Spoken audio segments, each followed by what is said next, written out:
Here we will write a Python program to accept array elements from the user, store it in array and print the array. So first we will open the IDLE, then we will add new file, and in comment line we will write program description.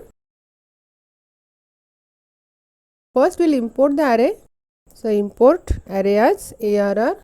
Then we will define empty array. So number equal to ARR dot array of type integer.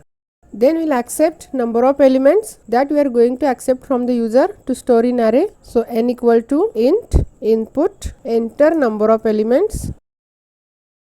Then we will accept the elements from the user using for loop. So for I in range 0, n, and then we will accept the element in E. So E equal to int input, enter array element, and we will insert this element into the array. So number dot append E. Then we will print the array elements. So first we will write the message print array element.